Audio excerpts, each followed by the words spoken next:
Excited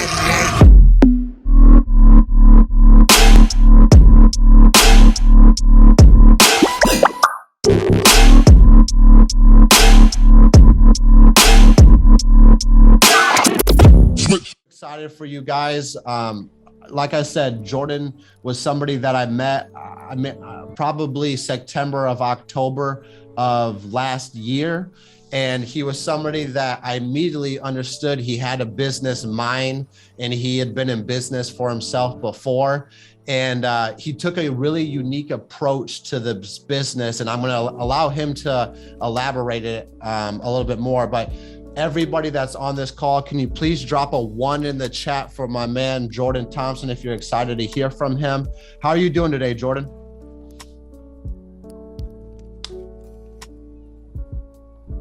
Better unmute before I say anything, huh? I'm awesome. How are you doing, Gage?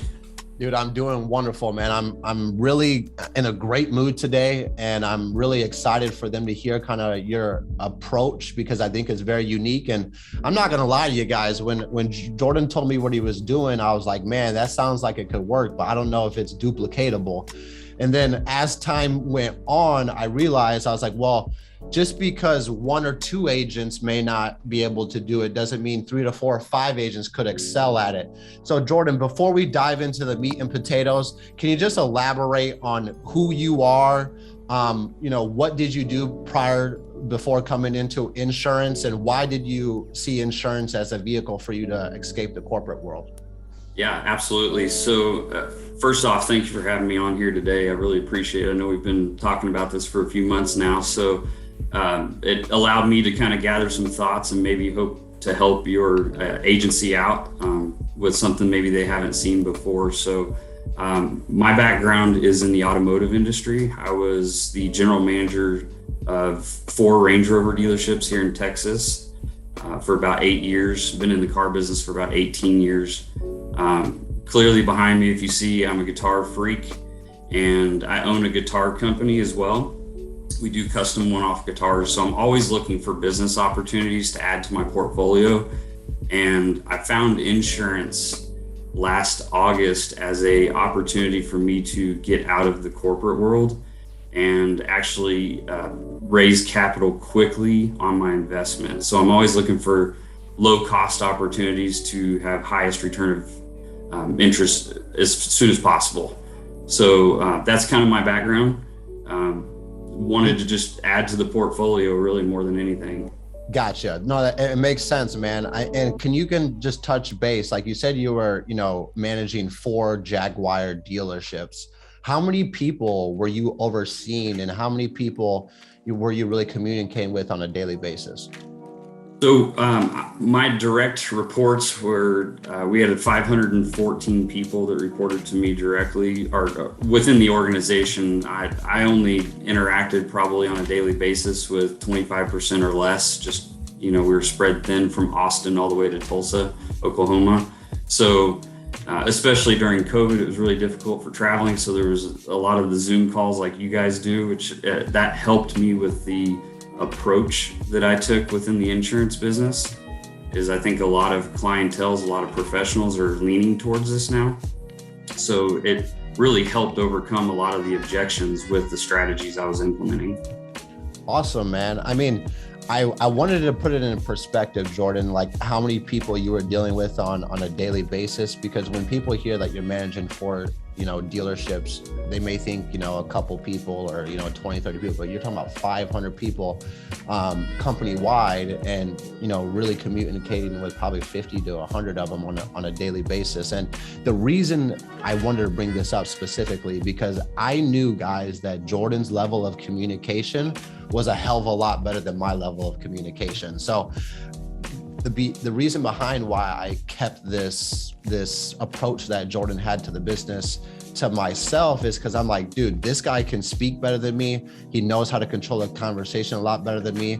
So of course he's going to do a lot better job of me selling over the phone, because this was pre-me. This is when I was still going out in the field when I first met you. So I was like, okay, well, I know that his level of communication may not be the level of communication as some of our newer agents or agents on the team. So I'm like, only he can do that. Like his level of communication is at such a higher level because of his experience in business that it works for him, but I don't think it's going to work for other people. But Jordan, can you just elaborate on your mindset on why and what you were doing as far as age mortgage protection leads and why you were purchasing those and the mindset behind it and your approach to it? And we can just kind of dive into the meat and potatoes of things here, man. Yeah, sure. So the reason I wanted to dive into aged mortgage specifically was for two primary reasons. Not everybody has the capital to start a business. So it's an opportunity. You can put yourself in front of a lot of people for a reasonable cost. So again, the only way I was going to get better at learning the products, learning how to overcome objections was to get in front of as many people as possible. So purchasing 100 age mortgage protection leads cost me $250. So prospectively, I could put myself in front of potentially 200, 300, 400 phone calls, one on first dials or first text messages in a week for the same cost as, I don't know what the instance, how many that would be an instance, but relatively a lot less. Yeah, 25% of the amount of people I could put myself in front of. So again, from a business perspective, I'm always looking for the lowest cost, lowest expenses with the highest return on investment.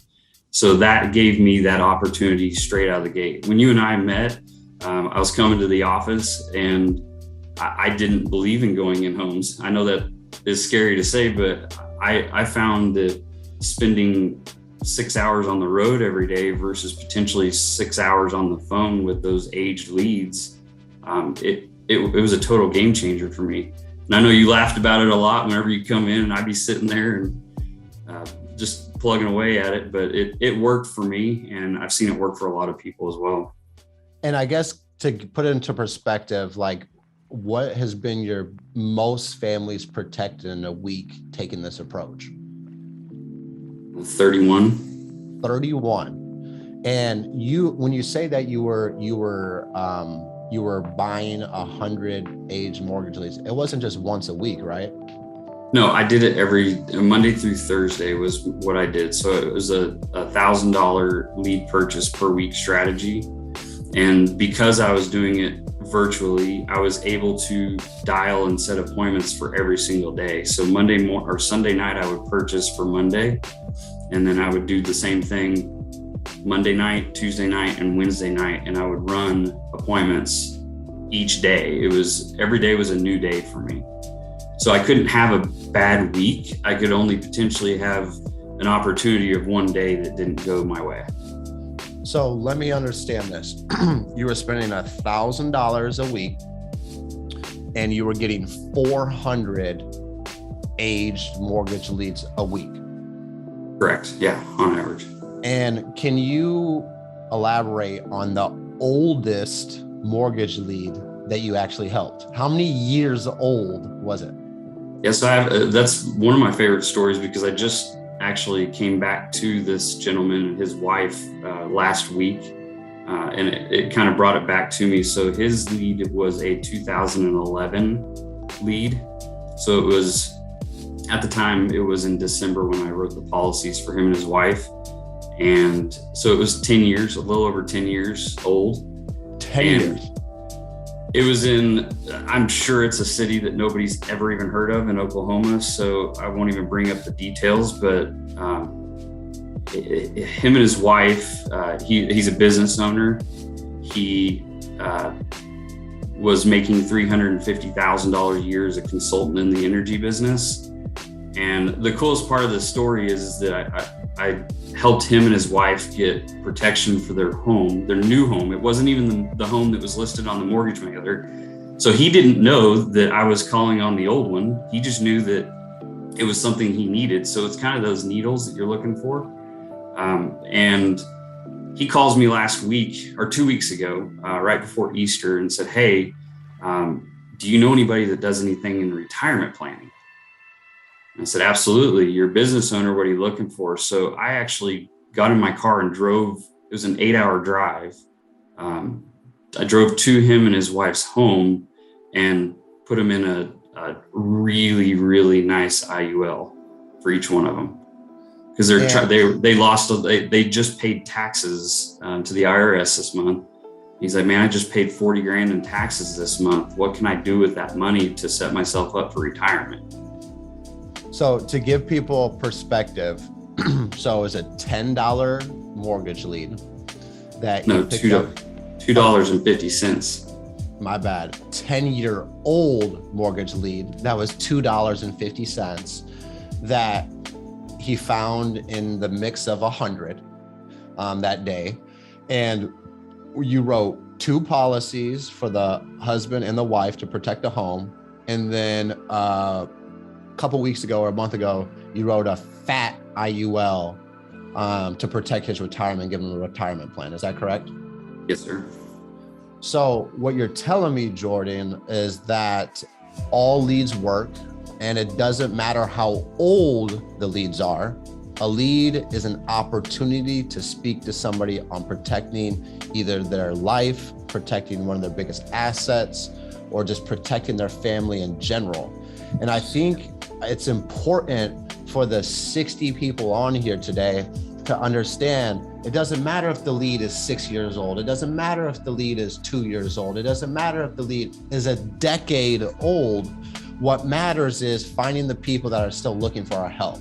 Because out of 100 leads, there's going to be over half of them that tell you to pound sand, I'm not interested, the whole 9 yards. Like doing this for months and months, Jordan, what would you say, you out of 400, like how much interest would you actually get out of like 400 leads in a week? 20 or less.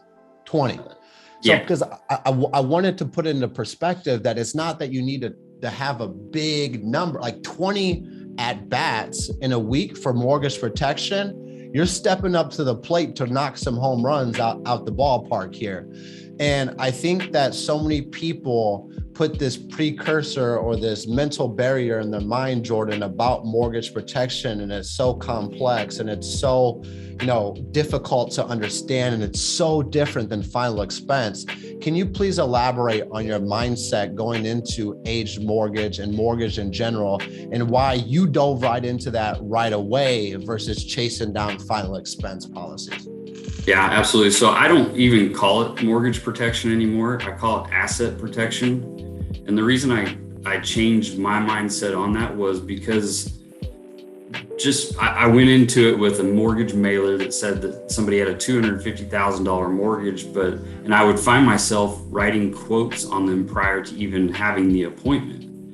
And then I would get to the appointment and realize that Susie, the spouse that's a homemaker or vice versa, or the husband's sick or whatever, they have no intention of keeping that home after the other person passes. So why am I going to protect an entire mortgage when their plan is to sell the home once that other person's no longer there? So we're really having to dive into what that protection class looks like for them. Their assets could be 6 months of protection for that home while they're hiring a realtor to get rid of the home. It could be their boat, their RV, their lake house. Like there's other things that they own other than a mortgage. So I found myself in the example that I just gave was this gentleman owns his own business. So he's trying to protect his assets on his business for his wife. When he passes, he'll have a huge cash value. He has a really large lump sum death benefit on an IUL to protect his family, so they don't have to struggle through that. So he doesn't want to give up his toys. He wants to be 65 and have $100,000 coming in every year. Those are great opportunities to really profile those individuals. And I think it's really important for people to understand too, like my rule of thumb is nobody should be paying over $350 for a cash back option. Like that, to me, that just doesn't make financial sense. When if they can qualify for a cash back option, you better believe they can qualify for an IUL. And the reason I say that is if you're writing a $400 or $360 or $500 a month cash back option, a guy can call him up and say, hey, I could get you a tax-free retirement plan that will do the same exact thing as that cashback. And then your $400 a month CBO gets bazookaed or smoked because the value in an IUL, when you're spending that much money, is so much more valuable than just getting your money back. And I think that many of us have the mindset that, the cashback plan is the hottest thing cooking. And I think it's a great plan. I'm not going to discredit the plan. I think it's a great plan because a lot of people just play for a traditional term and they don't get any of their money back. So when you can offer a cashback option for them, they're going to run with it and be super excited. But what they don't understand typically or even know is that there's a life insurance policy out there that they can actually grow their money off of the stock market with the index rate and get paid year after year, year after year, year after year, a set amount instead of just getting their money back. And, that may not be the narrative, across the board here, but you guys got to understand that an IUL isn't something so far-fetched or above your head. Like, all you have to do is spend a little bit of focus and time on learning what it does and what it can do. And all of a sudden you can write a $600 a month IUL. You can write $1,000 a month IUL versus doing a $350 and they get the money back for $200,000. And sometimes they just don't see the value in that. And then sometimes we lose sales because they don't see the value in paying $280 a month for a $100,000 policy to get back $77,000. But what they could see the value in is putting in a $280 a month IUL, where they're not only going to get the living benefits, but they're going to get access to this cash value that's going to accumulate over time and pay them until they pass away. So I wanted to bring this up to you guys because mortgage protection is a great way to write big premium IULs. And I think that there's many of us that we don't bring it up to people because we're not educated or we feel like we don't know enough about it.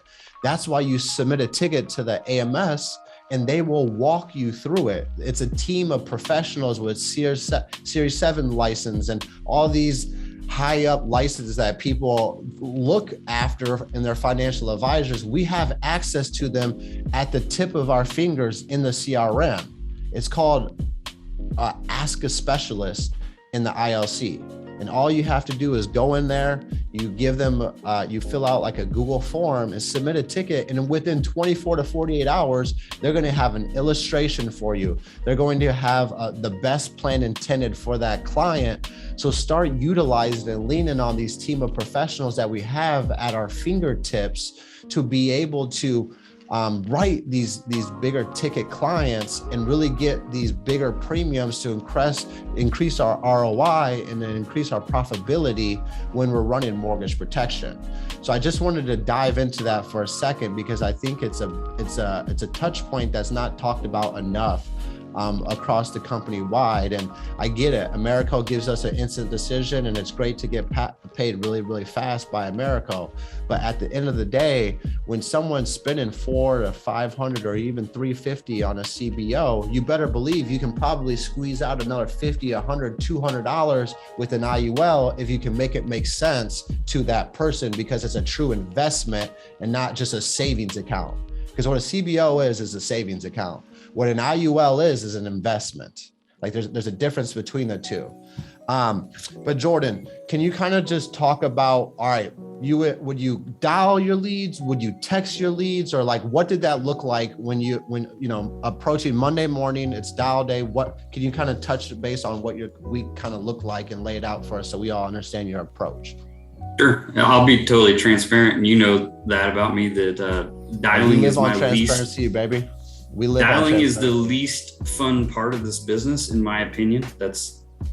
Can be popular or unpopular, but I did not see myself consistently dialing for 10 hours a day to make a few appointments. So again, I go back to how I scheduled my day. I started my day out at 6:30 in the morning and I did everything business for 30 minutes. So updating my QuickBooks, entering receipts, expenses, etc. And then at 7 a.m., I was I had a lead stack ready to go for Florida, North Carolina, Massachusetts, New Jersey. It's 8 o'clock over there on the East Coast at 7 a.m. here in the Central. So I'd be texting 25, 30, 50 mortgage mailers at 7 a.m. So by the time 7:30, 8 o'clock rolls around, now 8 o'clock I can hit Central Time. So anything in this, it allows me to use the entire country. So you already know this, but by 9 a.m., 10 a.m. at the latest, I was done with my dial day, quote unquote dial day, because I'd already text messaged 100 people at minimum every day. And another strategy I used was whatever, if I didn't get a response from you, Gage, yesterday on my text message, you're getting another one this morning, and you're going to get another one tonight. And if you don't answer tonight, I'm calling you tomorrow. Like there's a follow-up. Until you answer, block me, tell me no, whatever, you're going to continue to get called or texted. But text messaging was my primary focus because I felt like that clients that are busy at work will always look at a text message. Even if they don't respond to you, they're going to read it. But on a phone call, if they don't know the number, I don't answer my phone if I don't know the number. So it allowed, I guess more than anything, it allowed me to spread my horizon. I have 48 states that I'm licensed in now. So I was chipping away every week at buying 2 new state licenses so I could open up that 7 a.m. window for somewhere on the East Coast. I never had to buy in the same area twice. And so you would hop around areas where you would buy the mortgage leads. Correct. Yeah. I would focus. I would start my week out and say, I'm going to hit Florida and South Carolina, or Florida and North Carolina for my 7 a.m. text messages. And I'm going to hit Oklahoma and Louisiana for my central. And I'm going to hit California and Hawaii for my West Coast. Love it. And so can you just elaborate a little bit on what your text message template would look like? Because you weren't manually just texting you were manually texting all 100, but you were copying, editing, send, copy, editing, send. So can you just kind of elaborate or give us a gist on what that looked like so people can understand? Pull it up real quick. And I'm really upset that you didn't introduce me to Ringy before my thumbs need surgery now, but my man, Ringy is a little secret weapon that we're trying to keep to ourselves, if I'm being honest. Okay. I'm pulling it up right now just so everybody, and I'll be happy to share the template. I think you have it, Gage, that I've sent to you, but yeah, if you want to just send it to me in a text again, I'll put it in our Slack channel, guys, so you guys got it. But what I think is super important to understand is he was sending out 100 text messages every single day. And I think that, you have a choice. You get to run your business however you want. We're not sitting here telling you to not pick up the phone and not dial the phone, but I wanted to give you guys another way to approach this business. So if maybe 1 or 2, 3 agents who are on this call listening to this right now can increase their profitability, can increase their communication, because this is the thing. This is a little secret tip. Mail leads, pick up the phone. If you want to increase your ability to communicate with more people, start buying some aged mail leads, because you're going to talk to more people. 1 month, 2 month, 3 month, 3 month or more, it doesn't matter. They pick up the phone. I can't tell you why they pick up the phone more than they do with internet leads or social media leads, but they pick up the phone more. And I think that anybody on this call who's worked mail leads and worked internet leads will all agree with me in the fact that mail leads will pick up the phone more. So if you're having problems not talking to enough people, start adding aged mail leads into your mix. I've said it 100 times and I'm going to say it 100 more times. The best leads in the CRM are the aged mail leads. Gage is paying $70 to $80 a lead. Willis Hicks is paying $70 to $80 a lead. Cody Fuller is paying $70 to $80 a lead. And you get the opportunity to pay $8 for the same exact lead, $7 for the same exact lead. $6 for the same exact lead. Or you take Jordan's approach and you start calling and reaching out to 5, 6, 7, 8, 9, 10-year-old leads, and you still get people to pick up the phone. But did you find that text? I wasn't going to try to be distracted, but I know it pretty well. Okay. Yeah, you can just elaborate a little bit so they get an idea of it. And I'll share it in Slack too, guys, so don't worry. You know, if you're the client, I would say, hey, in the text, it'd be, hey, Gage, this is Jordan Thompson, just getting back to you in regards to the mortgage protection mailer that you submitted to our office. When would you be available today or tomorrow to spend 15 minutes to go over this information? And I would take a picture of the mailer and add it to the text message. I would actually do that before I sent the text message template, because I wanted them to see something that they had filled out prior to my 2-paragraph text message, because if they see it's automatic robot right there. And so I wanted them to see something with their credibility on it before sending them something else. And I've played with it a lot. You know, I sent it the opposite way and kind of did some statistics on it and found that when you put it, that it's something they did, it's much more successful. And so let me I guess understand this a little bit better. So you would have the mail lead. So you print them out, first of all. Correct. So you print out the mortgage mailer, and you'd snap a picture of it, send it to the client. Maybe wait a minute, 2, 30 seconds. What would you call that? Oh, it was instant. I just wanted that picture before the text. First. Got it. So you're snapping the picture, sending it, and then you got your text template that you've edited to match their name and their information, and you send the text message, and it's as simple as, I'm getting back to you about the mortgage mailer. When do you have time, today or tomorrow, to talk about the benefits? That's it. And then I'm now available for my agency for client appointments by 10 o'clock in the morning, every morning, Central. Like, guys, I reiterated that because it's so simple. Like, some of us get all of these we need to say this, we need to say that, we need to say, you know, they need to understand. Like, no, just keep it simple. Kind of like when you leave a voicemail, you're like, John, call me back. Like, that's very vague. The more vague you can be in these text messages, I think the more you'll get response back. And I think someone asked a question if he was doing telesales or in person. 100% telesales. He didn't run any in-person appointments at all. And so this is why I wanted to bring him on, guys. We've been talking about this a ton, mortgage protection, recently. And the reason being is we want you guys to be more profitable. We want you guys to start writing higher premiums. And I love helping seniors and protecting their $5,000 cremation or their $10,000 burial. But at the end of the day, to sell $10,000 in a week with final expense is going to take double the effort versus mortgage protection. And so we keep hitting on this because you guys have the ability to buy all these different mortgage leads in all these different states when you're licensed in multiple different areas. This was all mortgage, Garrett, all mortgage. And he was doing everything telesales or Zoom. You did some Zoom appointments, right? I've offered it, but I've never to this date ever had somebody accept a Zoom appointment. Gotcha. So it's straight over the phone. Yeah, it's not even an option. For me, it's not. This is what we're doing. Again, the control factor. Yep. We're going to get this thing knocked out in 15 to 20 minutes over the phone. Love that, man. And I think, guys, he's paying $2.50 for a lead. So, like, you don't care about the 80 that tell you to pound sand or they're not interested. You care about the 15 to 20 that actually want to talk to you.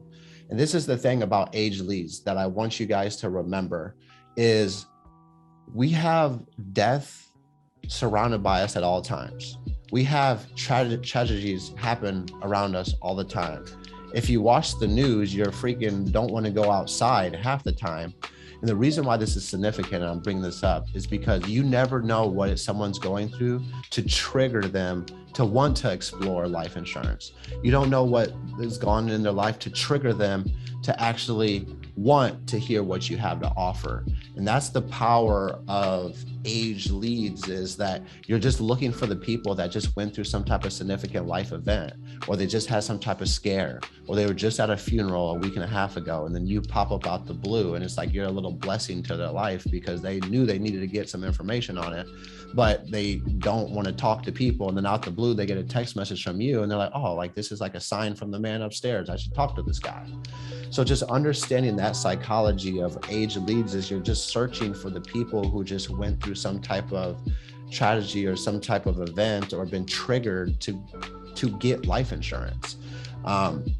But I think that it's going to be important, Jordan, for us to elaborate on, you got somebody to respond back and they're like, call me after 10 o'clock or call me after 1 p.m. So can you give us the intro of how you're setting the table with these people when you're doing it over the phone, not face to face? So I wanted to find a way to concrete appointments, because just like in-home, there are no-shows when it comes to telesales, obviously. So one thing that I would follow up after somebody responded that they wanted a 10 a.m. tomorrow appointment was I'd ask them to save my phone number in their phone, so it wasn't a random phone number calling them and they didn't answer it. So then I did notice somebody brought in the chat box about Calendly. That also is a very helpful tool. If you get an email address from somebody, you can send them a calendar invite.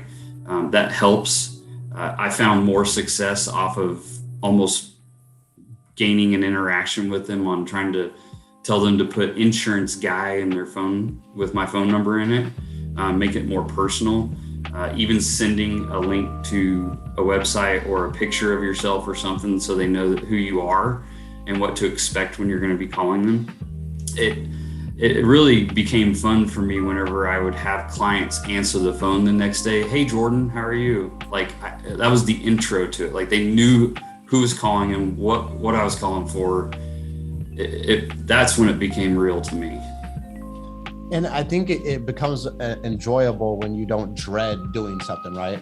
Like I'm assuming that you enjoyed it because you came from the lot where you were on the phone nonstop.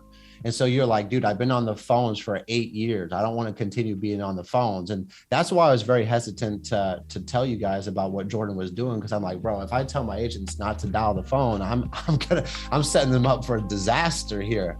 But at the end of the day, I think utilizing ringing to the best of its ability and just working smarter. Like there's nothing wrong with dialing your face off for 10 to 12 hours. Because typically if you dial your face off for 10 to 12 hours, you get results because you put in the time and you put in the effort. But where people sell themselves short is they dial for 3 to 4 hours when they get the same results as somebody who dialed for 10 to 12 hours or 8 hours. Like there's a difference in between that.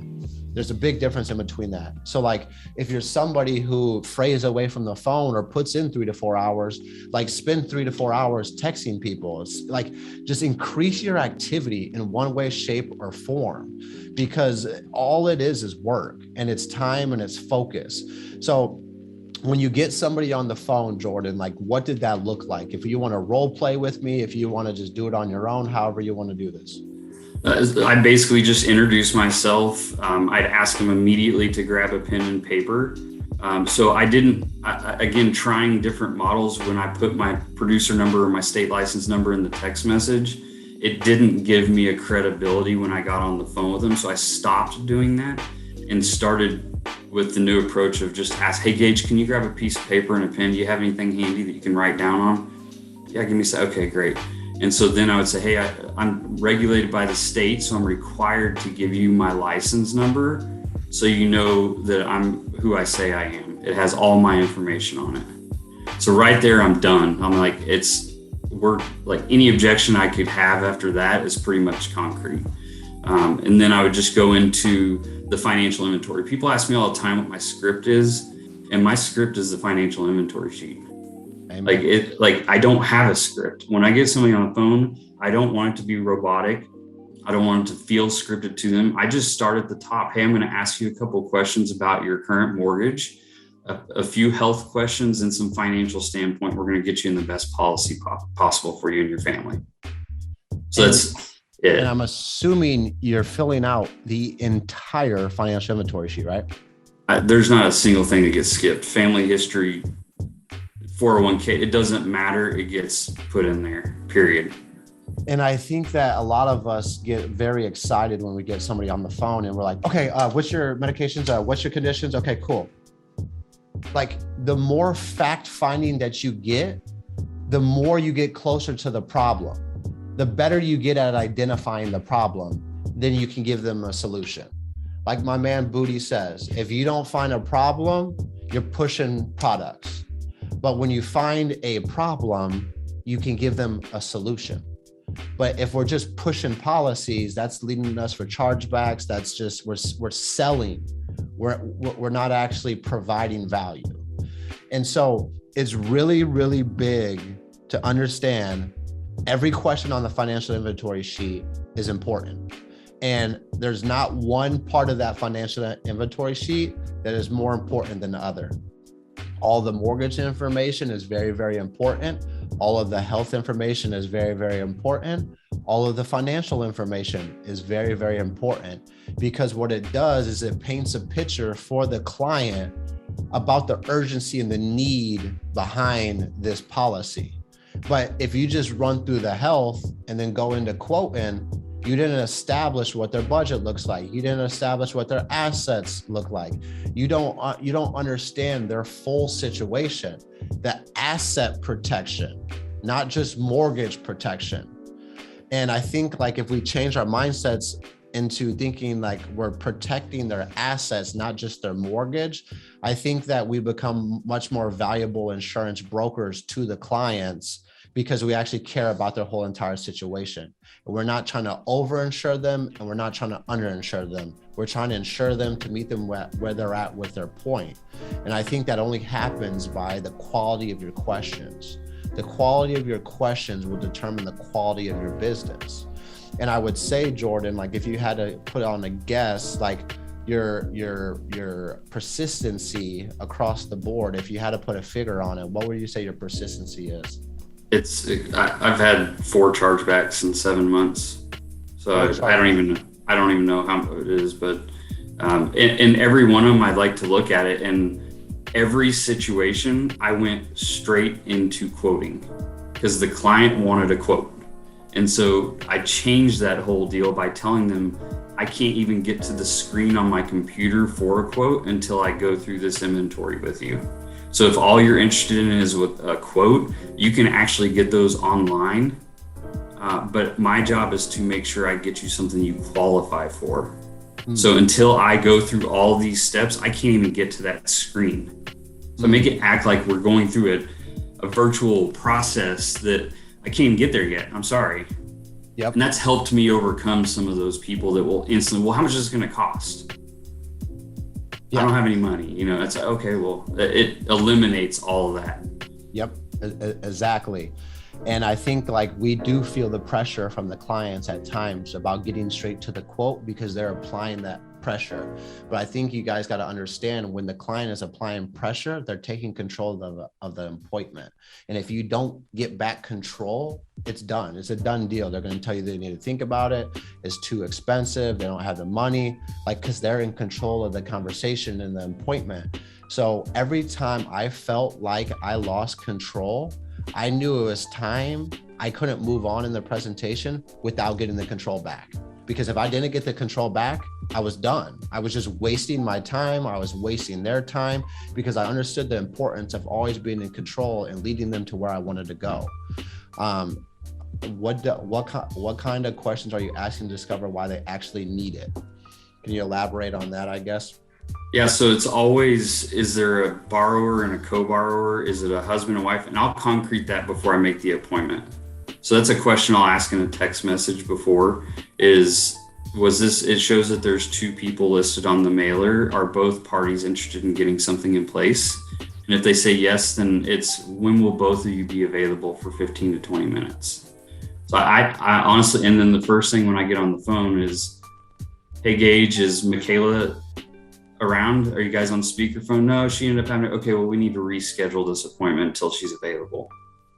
So that's part of that, is it's really wasteful time, because I know Gage is going to have to run any information I have through Michaela before they decide on anything. So don't even put yourself in that position.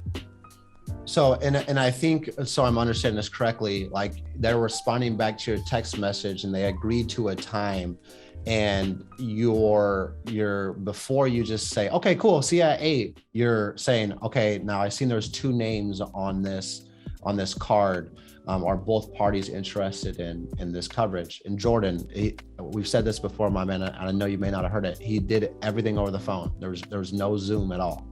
But I think that when you actually go back and forth and have a conversation, you fact find before you actually get into the appointment. So I think that it's important that we don't just run and get excited because they give us a time. Like there's still more dialogue that needs to go on for you to be prepared for that appointment. So then, like Jordan's saying, you're not like, oh, well, I need to think about my wife. Like that's the biggest objection, guys. You're never going to sell a one-leg appointment. I promise you. It's just not going to happen. Unless you're Jared Lindsay, it's not going to happen. So it's important to have both of the co-borrowers or husband, wife, or sister, or brother who lives in the same house. They're present, especially if they're both looking at the coverage. So I appreciate you touching on that.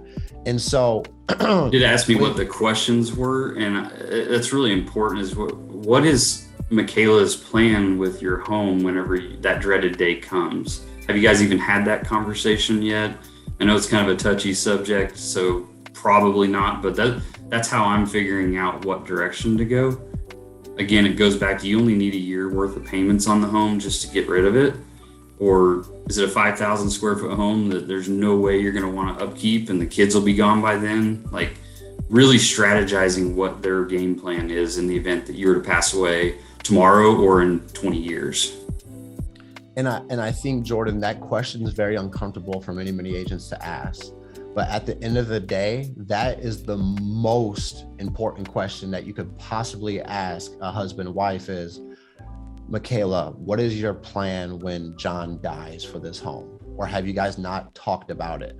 So then you get a general idea if they put much thought into this, or if we're going to open up the thought, the thought process and situation, and we're going to talk it out together with them right then and there. Because if they have an idea, then you can cater what you're going to present to them to their idea. But if they don't have an idea, you have to be the life advisor for them and get the wheels to start spinning and to get them to start thinking about it.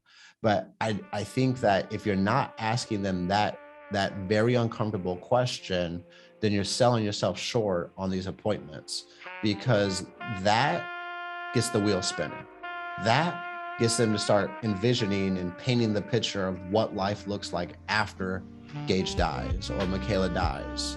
So the big thing that we always preach is that you have to paint the picture, especially in mortgage protection.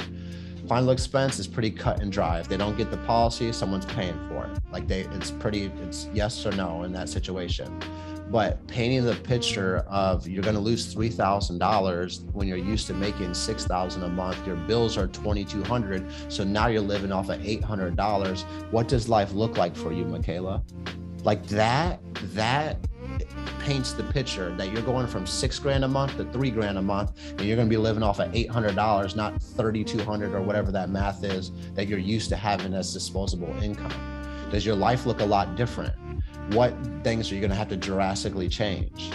And I think like one little thing that I would always say when I knew I was going to pitch equity protection, because that's a big thing, I think, for a lot of people. And I want you to give your 2 cents on this, Jordan, too, with equity protection.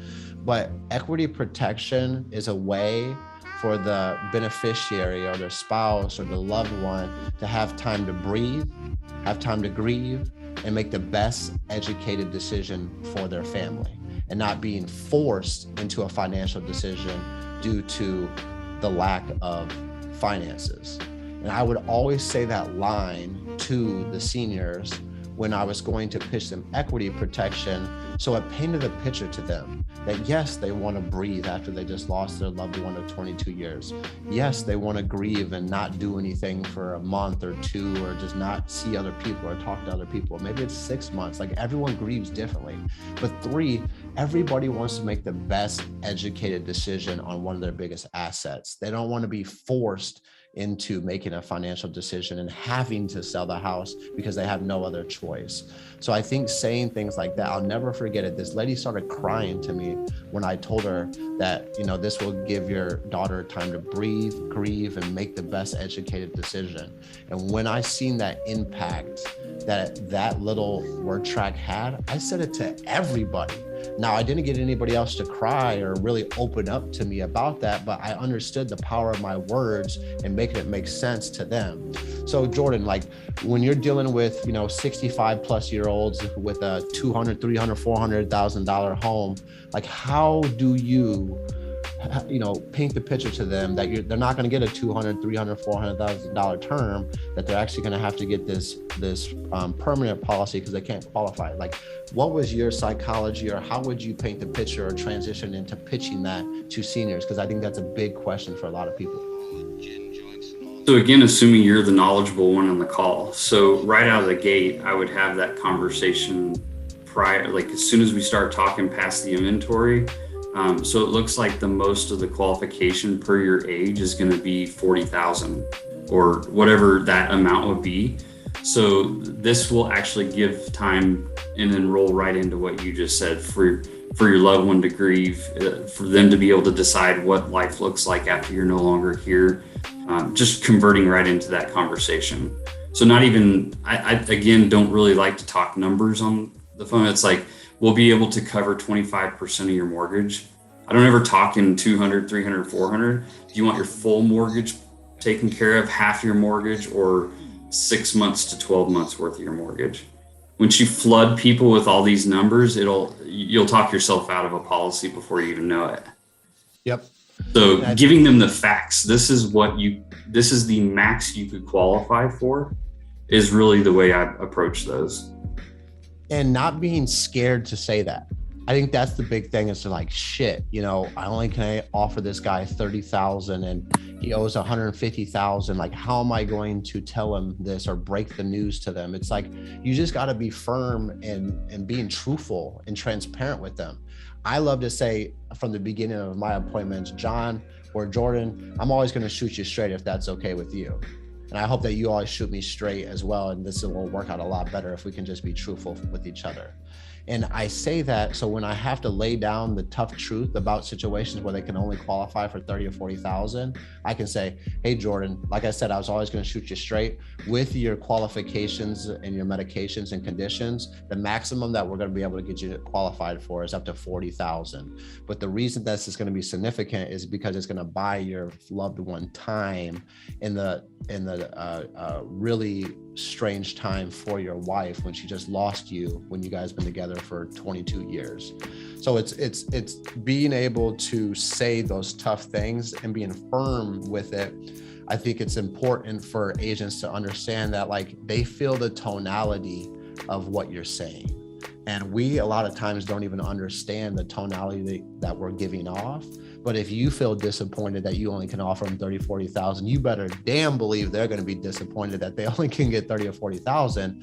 But when you can give them some enthusiasm or just an upbeat type of tonality, then it's going to make a lot more sense. But when you're kind of discouraged or like, well, this is all we can get, it's like, remember what you're saying.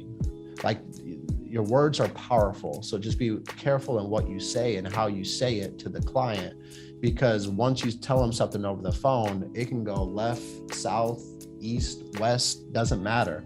You kind of lose control when you're laying down some of these hard facts, but they feel the ability to get better when you're consistently in a good tonality and being firm in what you're delivering. So I really appreciate your time here, Jordan. I think that you provided some great value to a lot of agents who are who are looking for more, who are looking to increase their sales, who are looking to talk to more people.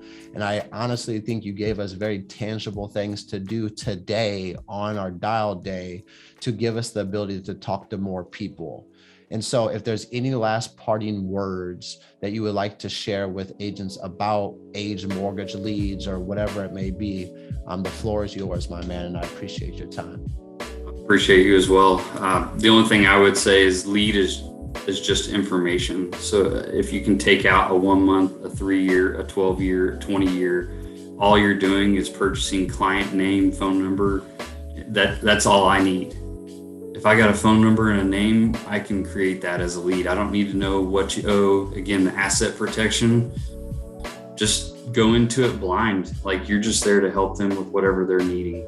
So I joked with you earlier, I'd rather stand on a corner with a Progressive sign and try to get than purchase recycled leads, in my opinion. You know, I got a better chance if I can just get in front of somebody.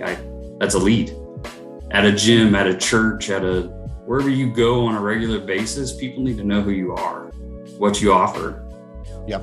And I appreciate you touching on that, because I think when you go into the mindset that a lead is honestly just an opportunity to talk, and the mortgage balance doesn't matter. It's really about their assets and what you can do to protect their lifelong things that they've worked hard for.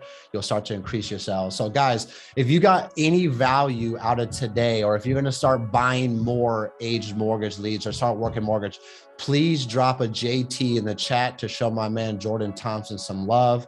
If there's anything that I can ever do for you, Jordan, you know I'm here for you, man. I value our partnership. I value our friendship, and I look forward to helping each other in the future.